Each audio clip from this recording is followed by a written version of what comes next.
In a time where mental health is such an important topic, especially because of this pandemic we are still going through, many people have not talked about the layers of mental health that are happening, especially during this time.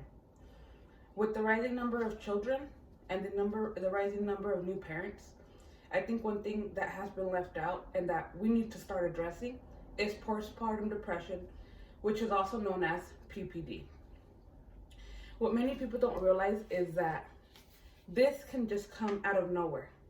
And even though there is no known cause or there is no known prevention to stop it, it's important to know symptoms and what we can do to help each other out. In the next few minutes, I will be explaining and letting you guys know the findings that there have been and how we can address them to help those that have it, whether you have it or those around you that may have it. First, we will start by looking at what PPD is and the risks that come with it. Secondly, I will be telling you guys about the way it affects the relationships you're in or the relationship you have with the partner you just had a child with. And lastly, one thing I will talk about are the misconceptions that come with postpartum depression, which is also known as PPD. Postpartum, so let's get right into it. First, postpartum depression. Many of you have never heard of that or have even experienced it, especially if you don't have children. Postpartum depression is depression that happens shortly after one has children. This is something that not everybody goes through, but there are a big majority of women that do suffer from it before and even after pregnancy, and it's something that nobody really talks to you about. When the new findings though have come out that it's not just women that get it, but their partners. So like I had said, this happens soon after childbirth, or it can actually start from your pregnancy and proceed till after.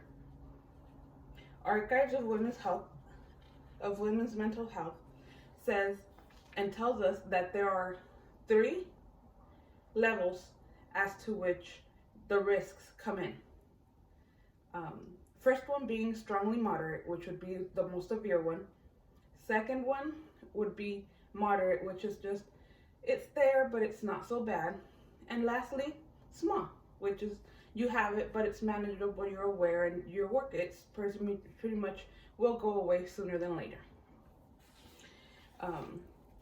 Examples of this and how we can tell what category you're in would be things like stress or no social life. Things like that soon after a baby can affect you extremely. And this is why they call it strong moderate, because this is those things can cause severe postpartum depression. An example of a moderate risk would be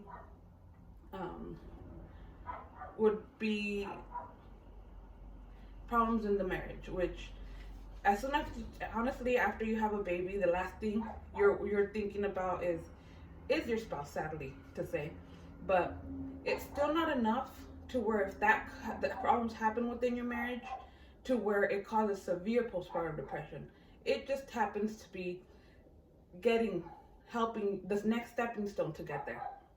And lastly, of course, with a small effect would be something like social economics, where you are or how much you make and things like that. I mean, many parents are lucky to have maternity leave, but those that don't get it, by the time they have their children, aren't really thinking about how much they're making. It's more, how do we keep this baby alive? There are no known causes to PPD, and that's the scary part, I think, for many people that are aware of what PPD is not knowing how it comes to happen and not knowing what we can do to prevent it before it happens.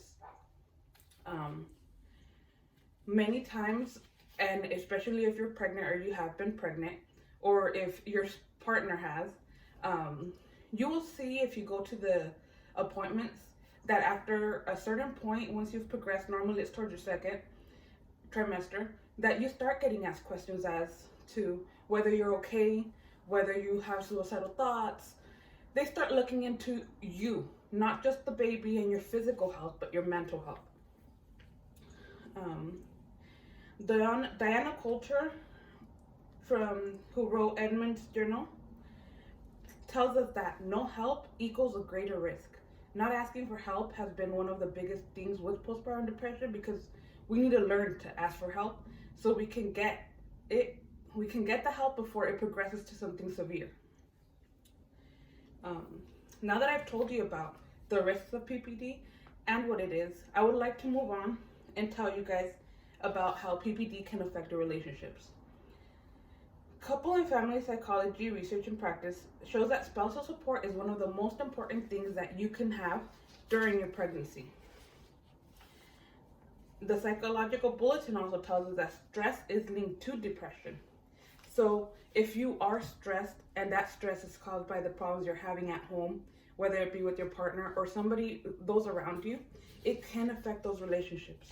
One of the most important things, in my opinion, has to be, in order to have a happy life, it's not just happy wife, happy life. You and your partner need to be okay in order to be able to raise these kids that you're having. You can't just be unhappy and think you're raising good kids. I would like you guys to imagine a life where you're so unhappy with the partner. How do you really raise a child when you're not even okay with the person you're raising the child with? Many of us can even think back to our parents. Me, for example, I know in my household, in my parents' household, when they would argue, it meant we weren't okay. We would get the effects of them arguing. They were in a bad mood, so everybody was in a bad mood.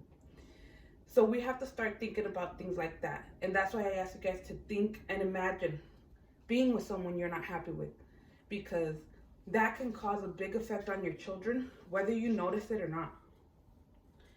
One big thing I would like you guys to remember is communication. Communication will always be the most important part of your relationship, whether it be with your spouse or whoever's helping you raise this child. If there's no communication, there's nothing. Communication is the basic fundamentals of having a relationship and keeping a healthy relationship.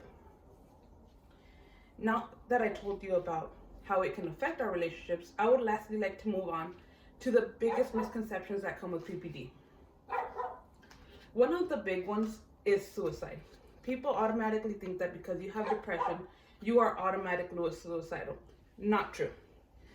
PPD comes in different forms to many people. Not everybody's suicidal. Not everybody wants to kill themselves just to do it. It's one of the symptoms. Absolutely, it is. But that normally comes when PPD is severe. Another big misconception is that we don't love our children when we have PPD. That's not true. It's not necessarily that you don't love your child. The detachment is there, where you don't necessarily feel like you can connect with the child. But sometimes that's okay, because it just means, and you start to become aware of it, and that's the first step into knowing you have PPD. PR Newswire says that one big reason why there's so many misconceptions is because many women don't come forward and say they have PPD. Many people don't seek help because it is an embarrassing diagnosis. At least I know I was embarrassed. I know many women around me that have children that were also embarrassed.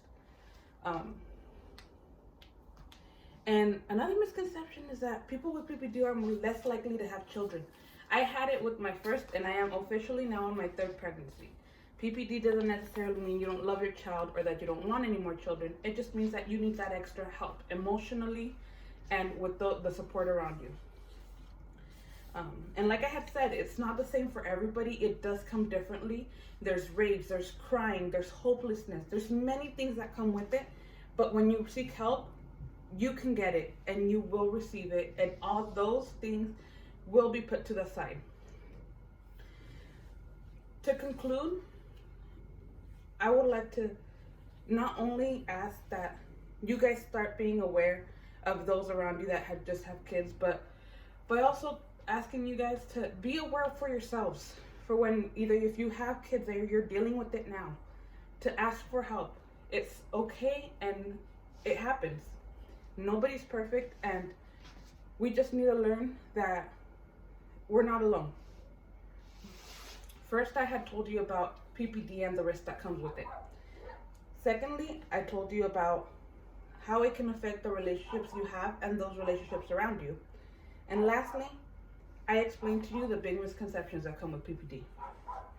I think it's time we come together, not only for ourselves, but especially for those mothers and fathers that struggle every day with PPD. And even though I know it's a hard topic and maybe some people it's hard to talk about and ask for help, it's very important we finally realize that we're not alone. And if we all just come together and start asking those that say, I'm okay, if they're really okay, and if we just start looking out for them, we can probably come to a good way of helping them and helping them get through this.